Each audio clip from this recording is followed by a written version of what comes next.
Your trip to the merchant's home yielded results. Before she became leader of the Venatori, Calpurnia was a slave from Minrathous. Even slaves with magic are treated unkindly in Tevinter. If Corypheus freed her, no wonder she follows him. Her old life must have been harsh if Corypheus seemed a better master. Perhaps. Calpurnia has freed every slave she's purchased. Vicinius tracked his shipments. My agents will investigate. This may lead us to Calpurnia's lair. In the meantime, speak to Dagna. The crystal you found on Vicinius fascinates her.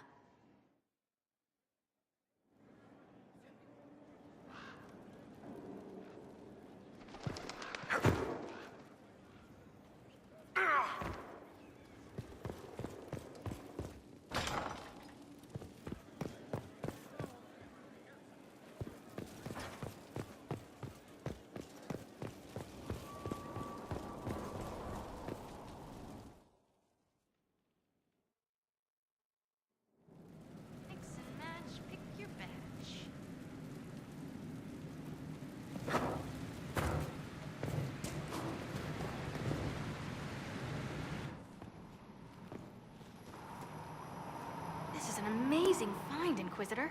The Shaperid in Orzammar had something like it. Greetings to you too, Dagna.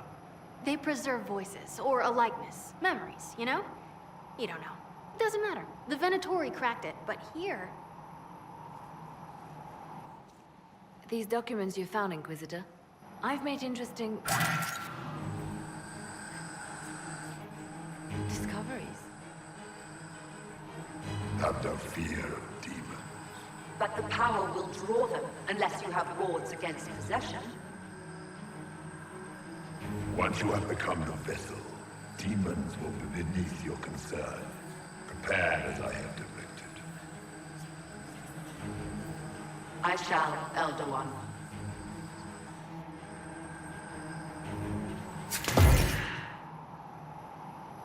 Sod it. Oh, sorry. The crystal couldn't take anymore. Wasn't meant for this.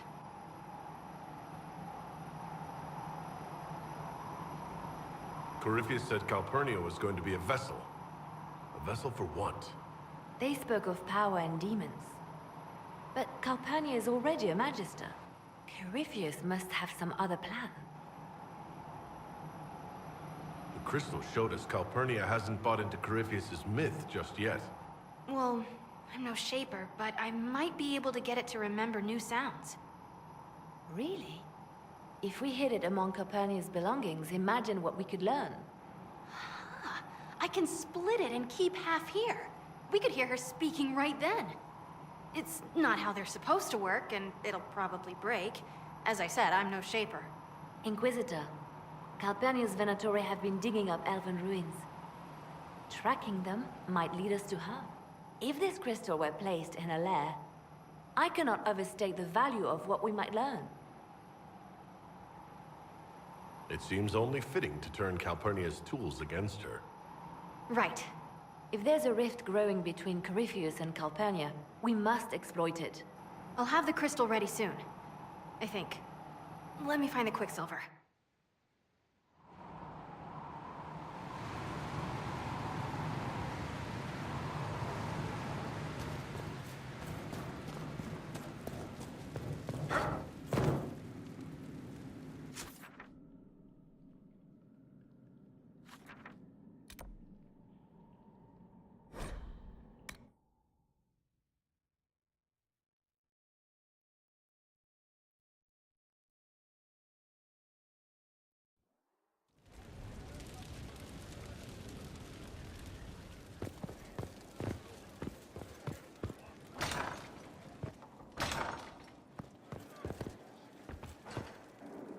I'm so sorry, Inquisitor. I never thought my family's trading status would trap us in an assassin's plot.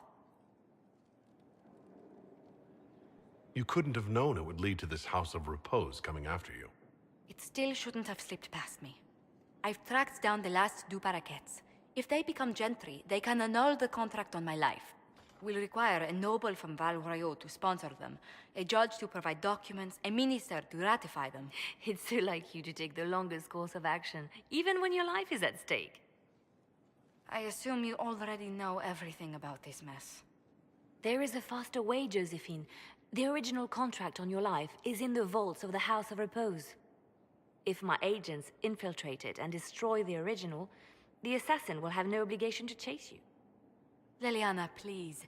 I want no more bloodshed over a personal affair. Don't be so stubborn, Josie. How long will it take you to gather these favors in Val Royaux? We can solve this without more deaths on either side. My people are ready, should you change your mind. I'll post a watch on our ambassador in case the House of Repose visits. I appreciate it, but I still believe elevating the Du Paraquets will solve this. First, we need to perform some favors in Val Royaux. I'd be happy to discuss where we could begin.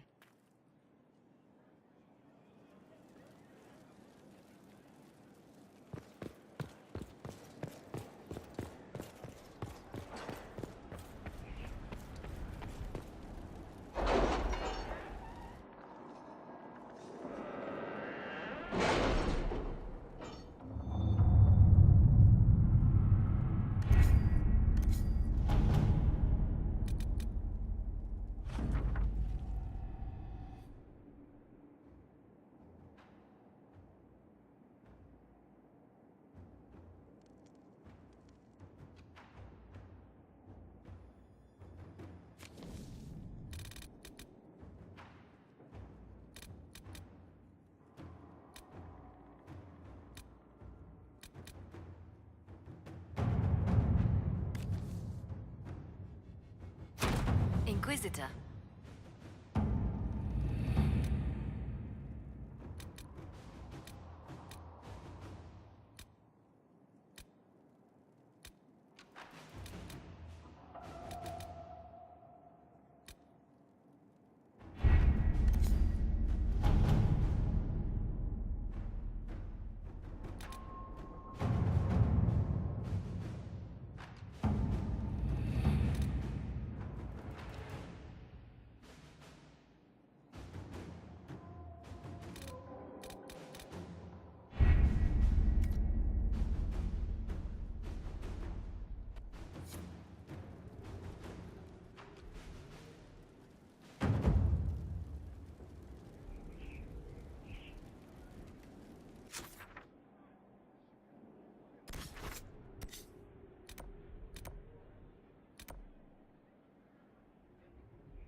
My scouts report no signs of danger in the pass nearby. I will arrange patrols to ensure it stays that way.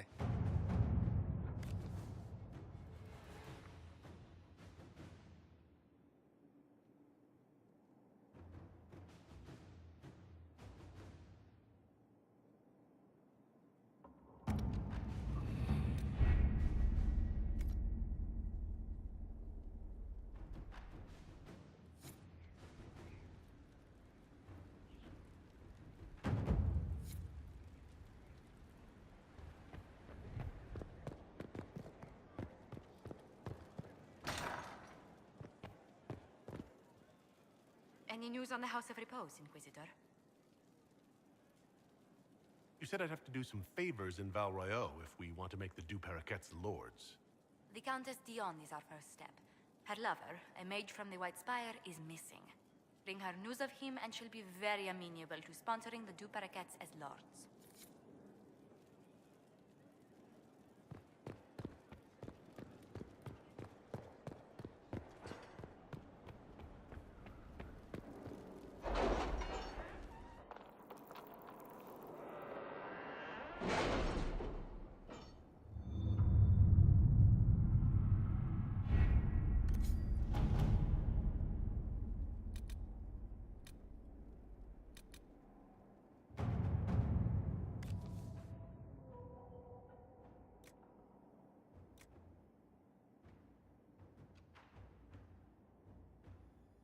I've arranged an accord between the Marquis and the Dowager.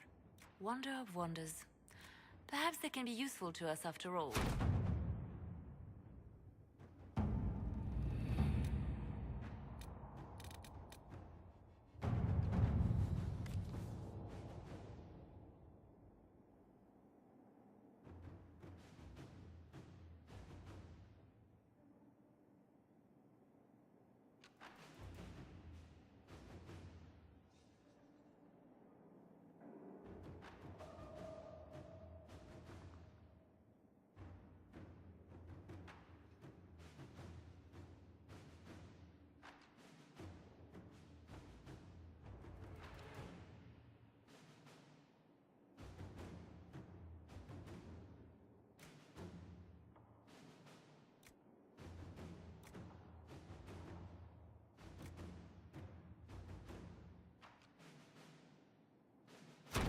Inquisitor.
Not trying to step on your toes, you know.